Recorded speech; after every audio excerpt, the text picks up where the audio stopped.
Welcome to the Simple Logistics channel. Today we are going to talk about the Ever Given ship, which is blocking the Suez Channel, and its effects on global logistics and global economy at large. First, let us understand why it is so tricky to cross a channel like the Suez Channel. The channel is kind of old, was improved in the early 2000s, so it was enlarged. Even so, the channel has a width of around 200 meters, and most modern ships are longer than 300 meters. In the case of the Ever Given, it is 400 meters long. So the ships have to go in a straight line through the channel. They usually have a pilot on board, which is a local person who knows the waterway and the way around it to give proper guidance to the ship's captain during the crossing. And usually crossings are done in a convoy. It's a convoy of 10 to 20 ships. They go in only one direction, so you don't have, ships going in both directions at the same time. That's why the crossing takes so long. It's usually a 12-hour crossing, and you have some waiting time before you start to cross. So usually 1 day, give or take, for the final leg of its voyage. In the case of the Ever Given, it was sailing from south to north, from the Red Sea to the Mediterranean, when it hit the right bank of the channel, and it's lodged there ever since. So it happened more than a week ago, and it's disrupting all the crossings through the channel. The channel is not the only way for ships to get from Asia to Europe. The other way is around the Good Hope Channel, the Good Hope Strait, in the southernmost tip of Africa. But it increases 10 days in the journey and increases fuel consumption a lot. So it increases the cost of the overall journey. So, what are the effects for global trading and for the global economy? First, let me mention it's not the first time that the Suez Channel is blocked. It happened before. In 1967, the Egyptians and the Israeli entered in war, so the channel was closed for almost 8 years, and it caused, we can say, it was the beginning of the oil crisis of the 70s.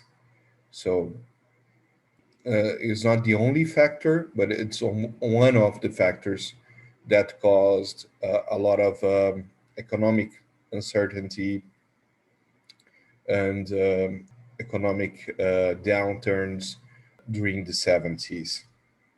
Because for 8 years, shipping lines could not cross the channel. They have to go around the Cape of Good Hope, and it increases the distance.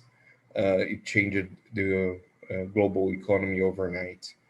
Now it's a temporary thing, so we don't expect to see long-term changes as we saw in the 70s.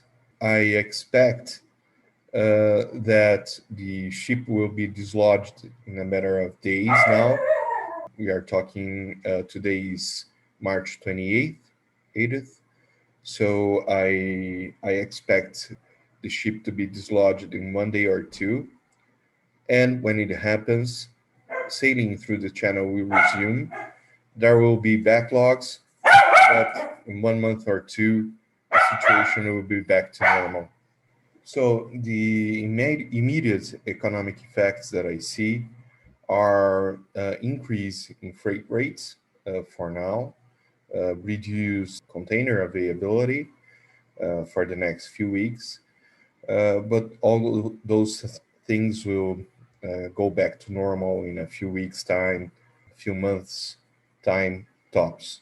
But the thing is, due to everything that happened in the last few years, I guess this episode will function as a further trigger to global logistics, global supply chain changes. So I think that offshoring, outsourcing manufacturing to low-cost countries going to happen less frequently, and some of the tide of globalization, some of the tide of offshoring is going back to the way that things started. So I think lots of countries, lots of companies will start doing some insourcing or bringing manufacturing to their origin countries to improve the resiliency of their supply chain. So, what I think we are going to see in the next few years is a trend toward less offshoring, less outsourcing of manufacturing to low cost countries. That's a trend that, due to the last events, is going to pick up some steam. It's popular with governments in rich countries, especially populist governments. So I think we'll start to see some more insourcing, some more manufacturing moving back to their origin countries. For one, for companies to increase their liability, their resiliency, and for governments to have some to claim some victories. For these reasons, I think we are going to see some turning back in the tide of globalization.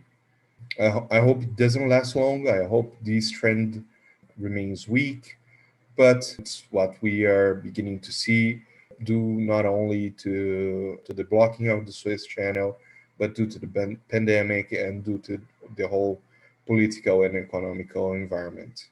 Okay, so that's what I had for today to share with you guys. Thank you very much for following our channel. If you like our content, please subscribe and hit the bell button to be notified when there are new videos to our channel. Thank you. Bye.